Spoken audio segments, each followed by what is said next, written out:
Thank you very much, Minister. So, congratulations for the leadership during those 10 days of conference about food storage, food security in ECOWAS.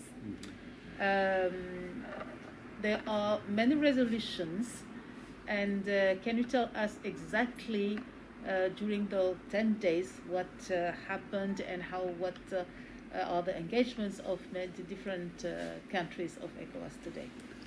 First of all, let me thank the initiative taken by ECOWAS in this respect that food has become an issue in the ECOWAS region because the number of people who are going hungry is escalating. As we heard yesterday and the previous 10 days, the number of people going hungry has gone up from 2 million in 2018 to 27 million in 2021. And that figure, these figures are really very worrying. We expect that with all the interventions of various governments and the development partners, that the number of people going hungry in ECOWAS region will be going down rather than escalating 10 times in 4 years. So the initiative taken by ECOWAS to discuss amongst its membership what to do about this problem is in the right direction. The food security strategy, which had been started on a pilot basis with the support of the French government, coming to an end in the next few months, literally, means that we need to escalate the pilot into a full-blown program, especially in the light of the challenges facing the region in food supplies. And the discussions that we had were at 3 levels: how within the community we can have food reserves, nationally we can have food reserves, and region-wise, ECOWAS-wise, we can have food reserves at these 3 levels.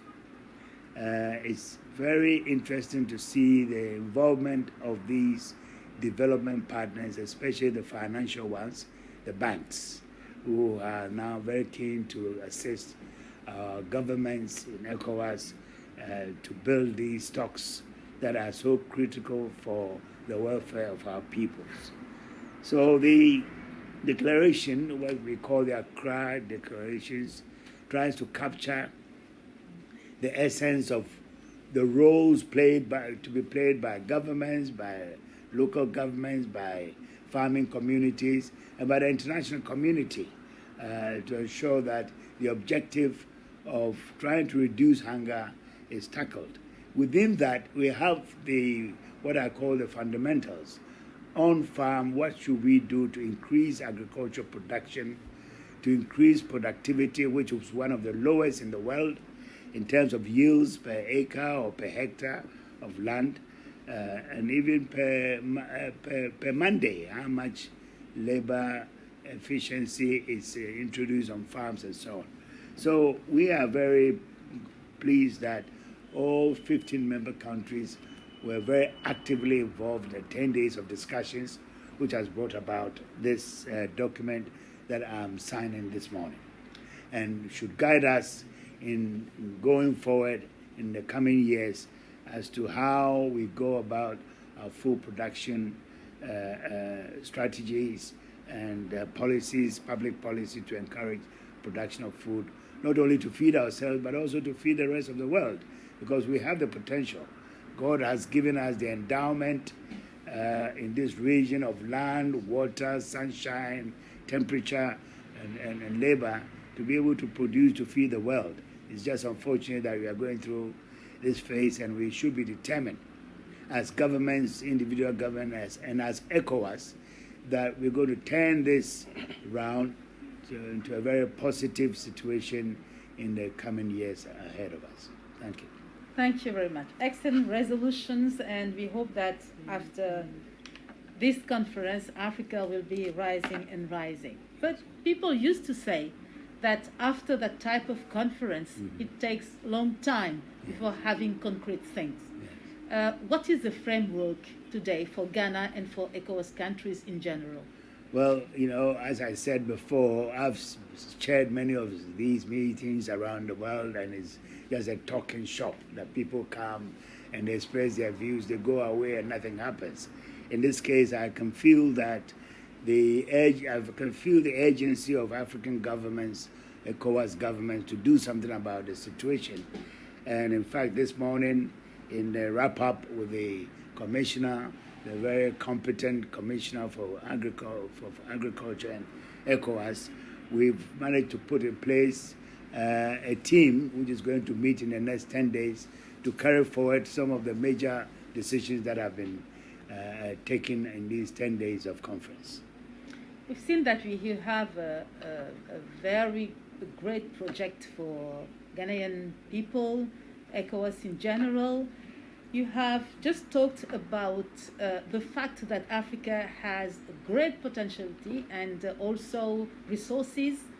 Why are we so late in mechanization and also industrialization comparing to other countries?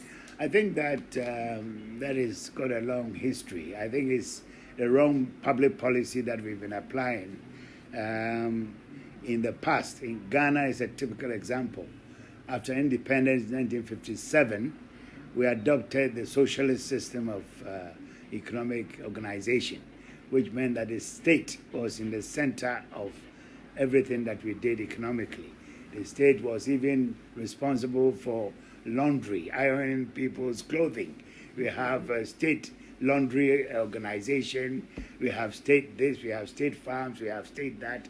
And it took more than 2 decades of our precious time to realize that the state is a very bad active actor in these economic areas.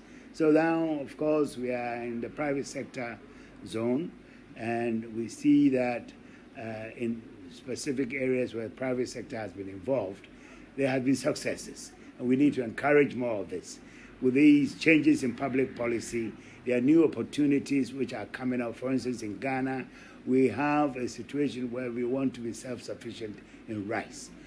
Ghana's rice consumption is about 1.3 million metric tons, but our milling capacity is only 450,000 metric tons. How do you fill the gap? It's not government going to set up milling facilities.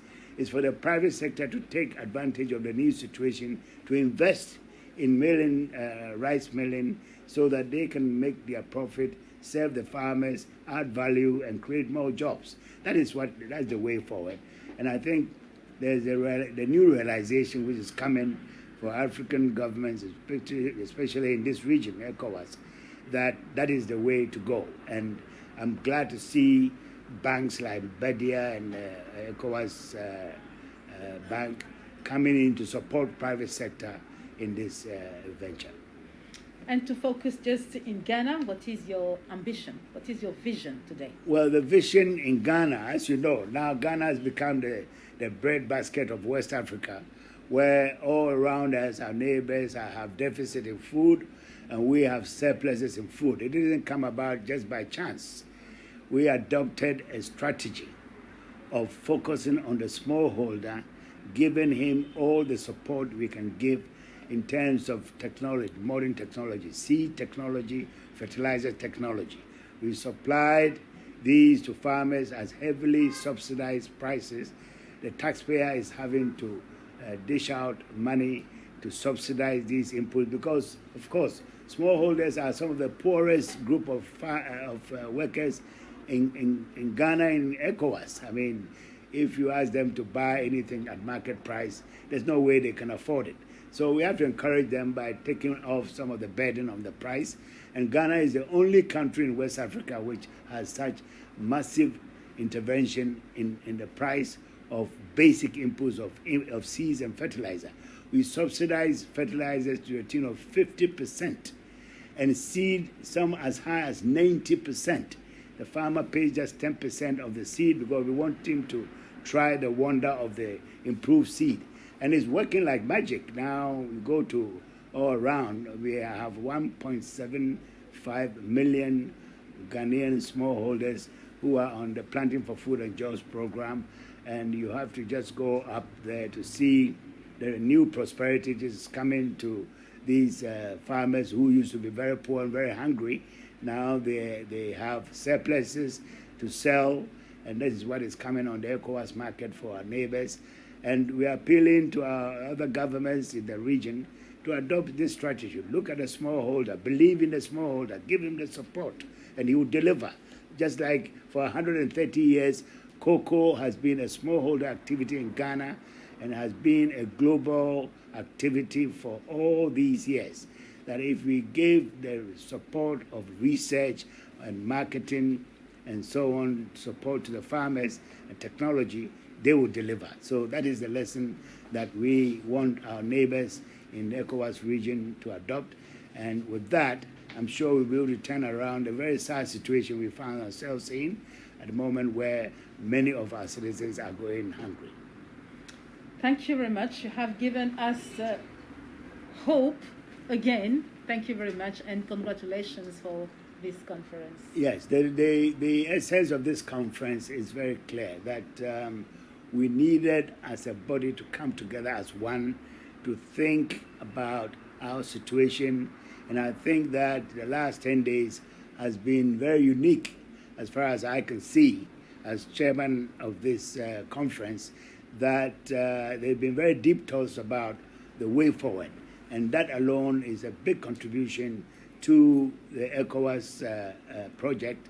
And I would like again to thank ECOWAS for providing this forum for my colleagues, all my 15 colleagues in the region, and with the spirit with which the commissioner himself, my good friend, my brother here, Sankari, has demonstrated that leadership can make a lot of difference. And I'm very proud of that. Thank you. Thank you very much. So, thank you very much.